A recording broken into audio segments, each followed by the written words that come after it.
이 시는 다윗의 시입니다. 다윗은 왕이고 다윗의 나라는 이스라엘 가운데 가장 번성했던 나라입니다. 안정되어 있고 그리고 다윗은 가장 이스라엘 백성들이 자랑스러워하는 왕이고 그런데도 불구하고 이 다윗이 적은 시들을 가만히 읽다 보면 다윗의 고민이 많았고 아픔이 많았고 두려움이 많았고 근심이 많았다는 것을 알게 됩니다. 시편 3편에 보면 이렇게 나와 있습니다. 다윗이 그 아들 압살롬을 피할 때 지은 시다. 시편 3편에 이렇게 말합니다. 내 의의 하나님은 내가 볼 때는 나와서 곤란 중에 참 왕이 되면 근심이 없을 줄 알았습니다. 근데 왕인데도 곤란 중에 기도할 게 너무 많이 있습니다. 골리앗을 죽이고 난 다음에 큰 상이 있을 줄 알았습니다. 그런데 사울의 시기가 그를 괴롭힙니다. 사울이 죽었습니다. 그가 왕위에 오르면 정말 하나님만 섬기고 형통하고 평탄할 줄 알았는데 그 요압이라는 그 반역자가 그 가시 같은 사람이 늘 끝까지 다윗을 괴롭힙니다. 그래서 다윗은 죽으면서 마지막으로 그 아들 솔로몬에게 그 요압에 대해서 이야기합니다. 요압은 장군이지만 내가 어찌할 줄 몰랐다. 네가 그 요압을 네가 좀 어떻게 좀 정리해야 되겠다. 다윗은 전쟁이 끝나면 평안할 줄 알았습니다. 그런데 전쟁 끝나고 모처럼 한가한 휴식 시간에 지붕을 거닐다가 우리 안에 바세바가 올라가는 것을 보고 죄를 짓고 그 다음부터 큰 시련과 그 가정에 화가 끊이지 않게 되었습니다. 삶이 뭘까요? 여러분 삶은 문제 연속입니다. 어디 가나 문제가 있고 이거 하나 풀면 또 문제가 있고 시편을 읽다 보면 우리가 이걸 알게 됩니다. 시편은 찬양하고 노래하고 예배 때 부르는 노래 아닙니까? 그런데도 이 시편에는요 항상 현실적인 문제로부터 출발합니다. 시편은 현실적인 책입니다. 예배이지만은 찬양이고 시지만은 시편의 찬양과 예배와 모든 하나님의 경배는 다 고통받고 곤란 가운데 있는 사람들의 예배가 찬양이라는 겁니다. 시편 1편도 우리가 살펴보면 마찬가지입니다. 시냇가에 심은 나무가 그냥 나무가 아니죠. 오만한 자의 자리가 있고 죄인의 길이 있고 악인의 길가 있고 그 과정, 그 와중에서의 시냇가에 심은 나무입니다. 하나님께서 열방을 구하라 땅끝까지 주리라 말씀하신 그 기도 제목이 누구에게 있는가 하면 평탄하고 호의적인 그런 배경이 아니라 열왕들이 나서고 군왕들이 음모를 꾸미는 그 상황에서 하나님의 음성을 듣는 것. 힘에는 두 종류가 있죠. 하나는 상대적인 힘입니다. 이건 상대에 따라 힘이 발휘되는 게 다릅니다. 상대가 크면 힘이 소용이 없습니다. 또 다른 절대적인 힘이 있습니다. 이거는 어떤 형편, 처지, 상대 상관없이 발휘될 수 있는 힘입니다. 시편에서 우리에게 약속하는 힘은 절대적인 하나님의 힘입니다. 그래서 이 시냇가는 보통 시냇가가 아닙니다. 관계수로입니다. 일부러 만들어 놓은 거예요. 아무리 비가 나도 걱정 안 해도 된 하나님의 관계수. 오늘 본문에서 다윗은 이렇게 시작하죠. 여호와여 나의 말을 기울이사 나의 심사를 붙여옵소서. 그러나 다윗은 어떻게 끝납니까? 11절 오직 주의 피하는 자는 다 기뻐하며 주의 보호를 인하여 영원히 기쁘게치며 주의 이름을 사랑하는 자는 주를 즐거워합니다. 절대적인 힘. 그래서 오늘은 복 있는 사람의 세 번째 시간입니다. 복 있는 사람은 누굽니까? 이 은혜의 방패를 가진 사람입니다. 하나님이 마련해 주신 방패를 소유한 사람. 어떤 적이 쏘아도 그 방패만 갖고 있으면 두려울 것이 하나도 없기 때문에 하나님 주신 사명을 향해 두려움 없이 나갈 수 있는 그 사람. 오늘 본문에 보면 12절에 여호와의 주는 의인에게 복을 주시되 방패로 함같이 은혜로 저를 보호하시리이다. 이 방패는 은혜의 방패입니다. 이 방패는 돈으로 살 수 없는 방패. 이 방패는 나에게 딱 맞춤형 방패입니다. 여러분 방패하고 성하고 다릅니다. 성은요 이동할 수가 없습니다. 방패는 가지고 다닐 수 있는 거죠. 오늘 누가 행복합니까? 이 은혜의 방패가 내 앞에 있는 사람. 그 은혜의 방패를 붙들고 있는 사람은 행복하다. 오늘 본문에서 두 가지 말합니다. 이 은혜의 방패가 어떻게 갖는가? 첫째, 이 은혜의 방패는 기도하는 자에게 주신다. 구하는 자에게 주신다. 달라는 자에게 주신다는 겁니다. 은혜의 방패의 주인은 따라서 없습니다. 은혜의 방패는 구하는 자가 주인입니다. 너무 단순합니다. 너무 공식이 간단합니다. 그래서 우리는 이걸 안 따라갑니다. 이걸 안 믿습니다. 기도하지 않습니다. 그래서 내가 수고해서 얻어야지만 가치 있다고 생각하고 수고하려고 그러지 구하지 않습니다. 마태복음 10장 10절이죠. 스크린에 있는데 같이 있습니다. 구하라 그러면 너에게 주실 것이요 찾아라 그러면 찾을 것이요 문을 두드리라 그러면 너에게 열릴 것이니 구하는 이마다 얻을 것이요 찾는 이가 찾을 것이요 두드리는 이에게 열릴 없습니다. 하나님의 축복은 주인이 없습니다. 구하는 자에게 구하는 이가 없고 찾는 이마다 얻을 것이요 두드리는 이에게 열립니다. 은혜의 방패 좋은 거지만 구하는 자에게 달라는 자에게 주신다는 겁니다. 야고보서도 말씀합니다. 너희가 얻지 못하면 구하지 아니하며 요한복음 말씀합니다. 지금까지 우리가 구하지 아니하였으나 이제부터라도 구해라. 그래야만 주시니 너희 기쁨이 충만합니다. 다윗은 어떻게 구하는지 오늘 보면 잘 압니다. 아침에 내가 주님께 나간다고 3절 여호와여 아침에 주께서 나의 소리를 들으시니 아침에 내가 주께 기도합니다. 다윗이 처음 눈을 뜨면 첫 마디는 기도였습니다. 다윗이 입을 열 때 그 첫 마디는 하나님을 향한 기도였습니다. 다윗은 왕이죠. 여러분 왕은요 얼마나 할 일이 많겠습니까? 왕이 결제를 기다리고 있는 사람들이 얼마나 다윗이 눈을 때 밖에 줄 서 기다렸겠습니까? 그러나 다윗은 그들 만나기 전에 먼저 주님을 만나는 겁니다. 다윗은 평신도입니다. 다윗은 직장인입니다. 다윗은 우리와 다를 것이 하나도 없는 사람입니다. 밤늦게까지 일해야 되고 새벽부터 많은 일들이 기다리고 있는 일의 스트레스와 일의 무적에 쌓여있는 사람이 다윗입니다.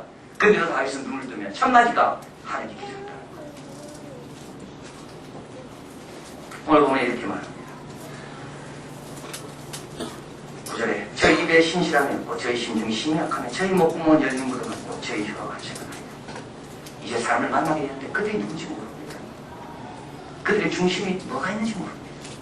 열린 무덤이라는 말이 나오죠. 이건 뭐냐면 입만 열리면 악취가 나는 것을 말합니다. 근데 이 악취는 자기만 맡으면 되는데요. 이 악취가 남에까지 전염시키는 겁니다. 공기를 오염시키는 겁니다. 근데 다윗의 힘으로 그걸 막을 수가 있습니까? 다윗은 못 막습니다. 일일이 쫓아가서 입을 못 벌리니까 어떻게 막습니까? 다윗은 기도할 뿐입니다. 하나님 당신이 막으셔야 됩니다. 이 나라의 더러운 공기가 퍼져나갈 수 있도록 막을 분은 당신밖에 없습니다. 다윗은 기도할 때 아침 눈 뜨면서 바로 기도를 시작합니다. 오늘 보면 또 이렇게 말합니다. 1절입니다. 여호와여 나의 말을 기울이사 나의 심사를 통제하라. 여러분 말과 심사 마음이 두 개가 같이 나옵니다. 이게 무슨 뜻입니까? 나는 이 기도가 꼭 하나님 앞에 상달되게 원한다는 말이에요. 내 말이 바르면 그 말대로 해주시고 내 말이 틀렸으면 내 마음을 보시고 갚아달라는 겁니다. 두 가지 안정장치를 취하는 겁니다. 하나님 나는 이렇게 기도했지만 이 표현이 부족합니다 사실. 그러면 내 마음을 보시고 갚아달라고. 왜냐하면 꼭 하나님께 상달돼야 되기 때문에. 다윗도 이렇게 기도합니다. 나의 왕 나의 하나님 2절에 여러분 다윗의 큰 은사가 하나 있다면 그건 뭡니까? 다윗은 모든 하나님 경험을 자기 것으로 소화시켰습니다.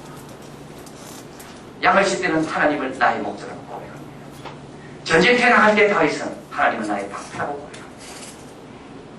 다윗이 도망다니고 피할 때 다윗은 하나님을 나의 피할 바위라고 고백합니다. 여러분 하나님은 어떻게 재정의하십니까? 여러분 나의 상황에 맞춰 하나님은 재정의해야 됩니다. 다윗은 왕이 되니까 우리 하나님이 진짜 왕이다. 그 다음부터 다윗은 편해집니다. 왜냐하면 하나님께 믿으면 되거든요. 내가 왕이라고 생각하면 내가 다 책임져야 될 생각 얼마나 부담스럽나요? 자녀 양육도 마찬가지입니다. 부모가 자녀를 사랑하시면 부족한 게 많이 있어서 내가 이거 잘하는지 잘 모를 때가 많이 있죠. 그때마다 이렇게 고백하시면 됩니다. 하나님, 얘 부모는 실제로 내가 아닙니다. 하나님. 그러한 다음에 다윗은 어떻게 기도하냐. 마지막에 3절 여호와여 아침에 주께서 나의 기도를 들으시니 아침에 내가 주께 기도하고 바란다고. 이 바란다는 말은 기다린다는 말. 다윗은 기도를 믿었습니다. 기도에는 효력이 있다는 걸 믿었습니다. 기도는 하나님 반드시 응답하는 것을 믿었습니다. 그래서 기도한 다음에 다윗은 기다리는 겁니다. 하나님께서 어떻게 해서 하십니까? 여러분 많은 경우 우리 기도 많이 하지만 끝나고 나면 별로 안 기다리고 또 인간적인 방법으로 처리합니다. 왜냐하면 기도에 대한 어떤 그런 비중, 기도에 대한 믿음이 없기 때문에 그렇죠. 어떤 분은 기도하면 기도 제목도 기억 안 하는 분이 있어요. 기도는 따라서 그 시간만 기도하는 게 아닙니다. 기도는 무릎 꿇기 전부터가 기도입니다. 기도가 끝나고 난 다음에도 응답 올 때까지 기도입니다. 기다리는 거니까요.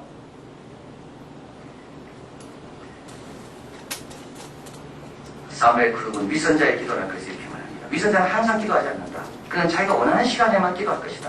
그는 시간적으로 공간적으로 하나님을 제한시킨다. 그는 자신의 시간뿐만 아니라 하나님의 시간에 대해서도 자신이 주인이 될처럼 행사한다. 주인처럼 행사한다. 그런 하나님이 자신을 귀찮게 할 때가 아니면 그분을 귀찮게 하지 않는다. 그러나 그것은 하나님을 귀찮게 하는 것을 피하는 것이 아니라 사실은 자신을 귀찮게 하는 것을 피하는 것이다. 여기가 귀찮습니까? 기도 시간에 낭비치 않는 계십니까? 그럼 하나님이 여러분을 귀찮게 할 때까지 여러분 기다리십니까? 그럼 하나님은 여러분 귀찮게 하실 겁니다. 그 전에 빨리 하나님을 귀찮게 하는 게 낫습니다. 그리고 시간의 주인은 내가 아닙니다. 우리가 이렇게 자꾸 착각하는 거죠. 시간의 주인이 내처럼. 10절 같이 한번 읽겠습니다. 오직 나는 주의 풍성한 인자를 힘입어 주의 집에 들어가 주를 경외함으로 성전을 행하여 경배하리라. 여러분 주님 앞에 나가는 거는요 인자하신 때문에 나가는 겁니다. 이런 분 앞에 우리가 강구할 수 있다는 게 얼마나 큰 영광이고 특권입니까? 믿지 않는 사람들이 어려움이 오면 이 어려움을 가지고 어디로 가야 될지 모르지만 우리는 어려움이 오면 이 어려움을 가지고 누구 앞에 가야 될지를 알고 그분이 기다리고 있다는 게 얼마나 큰 영광과 축복입니까? 우리에게는 비밀 통로가 있습니다. 적이 쫓아올 때 도망갈 비밀 통로가 우리에게는 있습니다. 적들에게는 그 비밀 통로가 알려지지도 않고 모릅니다. 쫓아올 수도 없습니다. 다윗은 그 비밀 통로를 통해 들어가는 겁니다. 아침부터.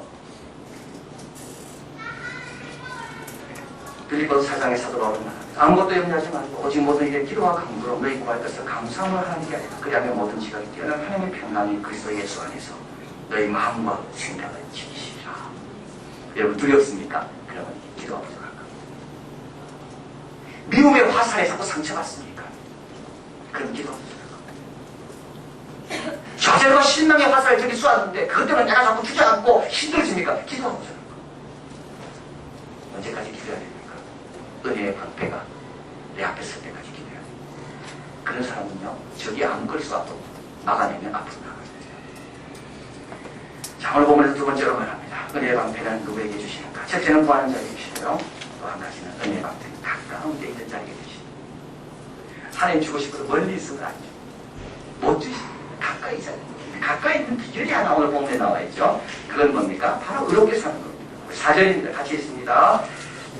주께 주는 죄악을 기뻐하는 신이 아니시니 악이 주와 함께 유하지 못하며 5절입니다. 오만한 자가 주의 복전에 서지 못하리라. 주는 모든 해가 되는 유하시니 6절입니다. 거짓말하는 자를 멸하시리라. 여호와께서는 피 흘리기를 즐기고 속이는 자를 싫어하시나이다. 죄악을 기뻐하는 신이 아니고 주와 함께 유하지 못하고 오만한 자는 주의 복전에 서지 못합니다. 받지 못합니다. 회개하기 전까지 12절 같이 있습니다. 여호와여 주는 의인에게 복을 주시고 방패로 한같이 은혜로 저를 보게 하시려다. 누구에게 방패를 주신다? 의인에게요. 의인은 하나님 가까이 있기 때문에. 왜 하나님께서 의인을 기준하는 것일까요? 왜 하나님은 의인에게는 특별한 것을 주실까요? 왜냐하면 하나님의 역사는 의인을 통하여 이루어지기 때문에 그렇습니다. 노아 한 사람이 의롭고 온전했기 때문에 방주를 지어 하나님의 역사를 이어갔습니다. 예레미야 5장에 말합니다. 예루살렘 성을 뛰어다니거라. 빨리 가서 왕래해봐라. 그리고 의인 한 명만 발견할 때는 내가 이 성을 살아있다. 하나님의 역사는 의인을 통해 이루어집니다. 그래서 하나님은 의인을 굉장히 소중하게 여기십니다. 의인을 향해 쏟아지는 모든 화살을 막을 수 있도록 하나님께서 은혜의 방패를 의인에게 공급해 주신다는 겁니다. 이사야 55장 20절.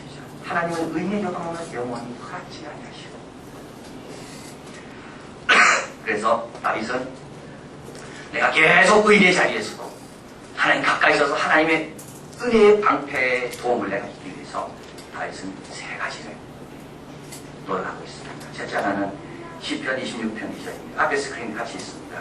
여호와여 나를 살피시고 시험하사 내 뜻과 마음을 단련하소서. 이게 무슨 말일까요? 내가 누군지는 어떻게 합니까? 내가 누군지는 시험받을 때 합니다.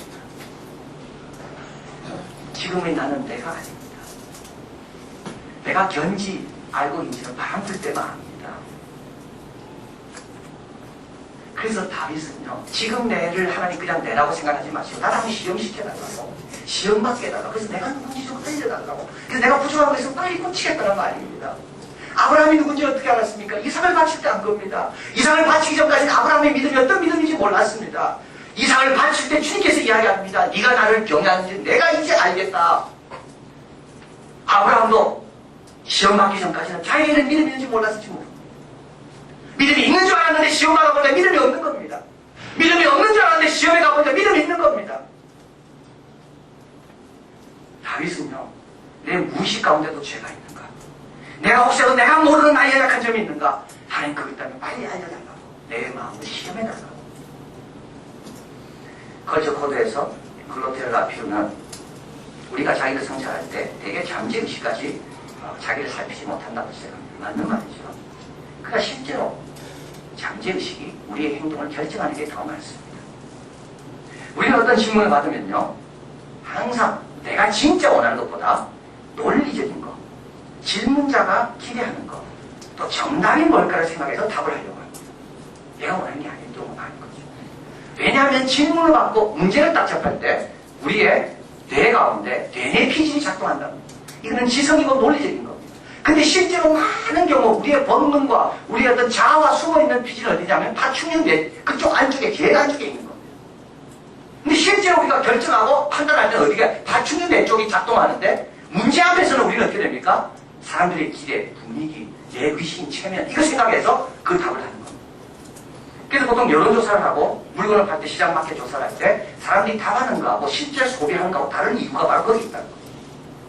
저는 이걸 읽으면서 우리 예수 믿는 사람들이 왜 교회에서는 신앙 믿음 좋은 것처럼 하다가 이게 실제 생활에 가서 자녀 거기에 부딪히고 이렇게 될 때는 왜 추상적으로 결정할까? 교회 오면 교회 답에 따라 행동하는 겁니다. 교회 오면 여기는 어떤 게 정답인지 알기 때문에 그렇게 말하는 겁니다. 그러나 실제로 결정할 때는 뇌내 피질 앞에 있는 게 아니라 가장 뒤에 숨어있는 파충류 뇌에 의해서 결정합니다. 근데 그 예수 믿는 사람뿐만 아니라 모든 사람이 다 그런 겁니다. 다윗은 그 깊은 지식은 몰랐지만 다윗은 하나님께 기도합니다. 하나님 내 다른 곳에 혹시 나도 모르는 곳에 죄가 있다면 하나님 시험에서 하나님 가까이 있기를 원한다. 또 다윗이 노래하는 것이 있습니다. 8절입니다. 같이 있습니다. 여호와여 나의 원수를 인하여 주의 의로 나를 인도하시고 주의 길을 내 목전에서 뽑게 하소서. 원수로 인하여라는 말이에요. 다윗에게는 늘 원수가 있었습니다. 원수가 없으면 얼마나 좋을까요? 다윗에게는 원수가 있습니다. 근데 하나님께서 원수를 주신 하나님의 계획과 뜻이 있습니다. 그건 뭐냐면 원수 수준에만 맞으면요, 그건 대단한 사람이라는 겁니다. 항상 원수는 자극까지 지어간다 그러죠. 우리를 사랑하는 사람은요, 잠을 그냥 넘어갑니다. 그 사랑하는 사람에게 우리는 괜찮게 보이지만 원수에게는 우리는 항상 부족하게 보입니다. 그래서 실제로 우리가 원수의 수준만큼만 산다 하면 우리는 굉장히 괜찮은 사람입니다. 원수는 작은 것도 징소공개합니다. 원수는 키까지도 발견해가지고 그걸 지적하면 그게 큰 문제이냐 우리를 공격합니다. 근데 사실요, 지혜로운 사람은 그걸 잘 받아들여서 자기 발전의 기회로 삼으면 성공하는 겁니다. 다윗은 이렇게 기도합니다. 원수들로 인하여 원수의 수준이 아니라 주의 의로. 원수들이 지금 내가 실패하고 넘어지기를 원하지만 나는 주님의 의로 오히려 원수를 잠잠하게 하는 그런 삶이 되게라고 기도합니다. 여러분 넘어질 때마다요, 원수를 기억하십시오. 원수가 좋아할 겁니다. 원수가 비웃을 겁니다. 원수가 아주 높이 기뻐할 겁니다. 그러나 원수가 인상 쓰고 원수가 실망한 건 아니다. 그래서 다윗은 의의 길을 거물가며 항상 생각해 겁니다. 나의 원수들이 나를 보고 있구나. 내가 넘어지기를 그들이 얼마나 원할까. 그리고 다윗은 자기의 재량권을 잘 가지 않습니다. 주의 길, 주의 공의. 다윗은 왕이지만 사실은 자기 재량권이 별로 없습니다.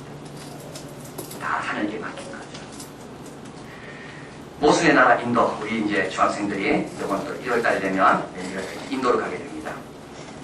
참 인도는 모순의 나라라고 말합니다. 종교의 관습에도 불구하고 이상하게 일어나는 근대 인도라는 책에서 이렇게 말합니다.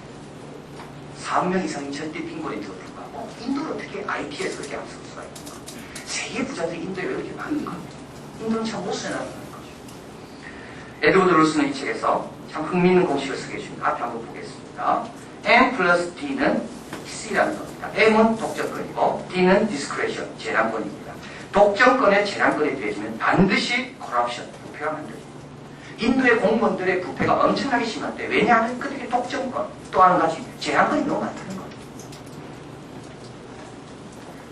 참 참 이거 우리 자신을 돌이켜보면 그렇습니다.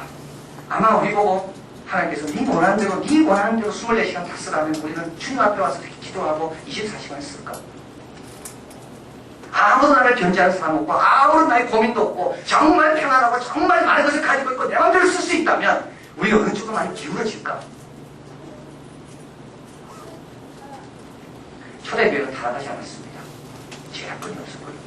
와, 나 핍박 가운데 있었기 때문에 딴 걸 생각할 수가 없습니다. 중세교회 타락합니다.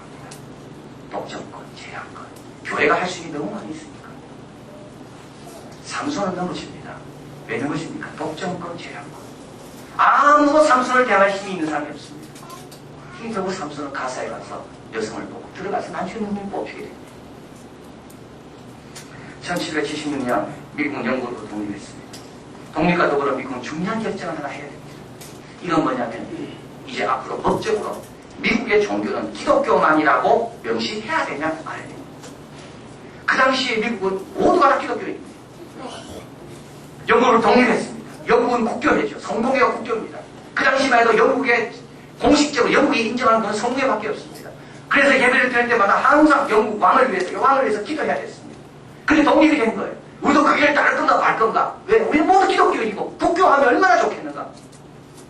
그런데 토마스 제퍼슨 이어서 네 번째 대통령이 된 제임스 메디슨, 이 사람 대통령이 되기 전입니다. 이 사람은 그에 반대합니다. 그래서 다음과 같은 말을 연설합니다. 기독교는 하나님에 의해 믿음과 확신을 갖는 종교지 누군가의 강제로 힘을 동원해서 믿게 하는 종교가 아니다. 기독교는 정부가 믿으래서 믿고 믿지 말래서 믿지 않는 그런 종교가 아니다. 하나님과의 개인적인 친밀한 관계를 통해 정부의 핍박에도 불구하고 믿는 종교다. 그래서 만약 정부가 기독교를 공인하고 미국 종교를 인정한다면 개인의 신앙심은 약화될 것이고 기독교에 대해 반감을 갖는 자들의 마음은 더 공고해질 것이다. 그리고 10여 세기 동안의 결과를 봐라. 중세 기독교가 독점할 때 성직자들은 게으르고 오만했다. 평신도들은 미신과 무지에 빠졌습니다. 기독교를 국교화하는 것은 기독교의 도움이 안 됩니다. 끊임없는 경제, 끊임없는 경제, 끊임없는 자기전제, 제한것만이 중요합니다. 다윗이 왜 성벽을 뛰어넘었을까요? 다윗이 왜 골리앗을 무너뜨렸을까요? 다윗이 왜 그 아름다운 찬양으로 하나님께 영광 돌리는 아름다운 시대지로 있을까요? 제한권이 없었기 때문에 다 하늘께 맡겼기 때문에 이런 자에게 하나님은 은혜의 방패를 주십니다. 사무엘상 17장에 보면 골리앗과 다윗이 결투하는 장면이 나옵니다. 골리앗은 앞에 창을 든 사람이다. 아니 방패를 든 사람이고 자기는 창과 칼을 잡았습니다. 근데 다윗을 보니까 다윗은 물맷도 하고 물매하고 새총 같은 것만 들고 옵니다. 창과 방패가 있어 아무것도 없는 겁니다. 근데 다윗이 전혀 기죽지 않습니다. 다윗이 전혀 들어가지 않습니다. 왜요? 은혜의 방패가 그 앞에 있기 때문에. 여러분 맨손으로 세상을 나가지 마십시오. 방패 없이 그냥 나가지 마십시오. 아침부터 기도하시고 그리고 주님 앞에 더 어렵게 돌아간다면 다른 사람은 모르는 은혜의 방패가 주님 앞에 승리하는 귀한 종들이 되지 믿습니다. 기도하겠습니다.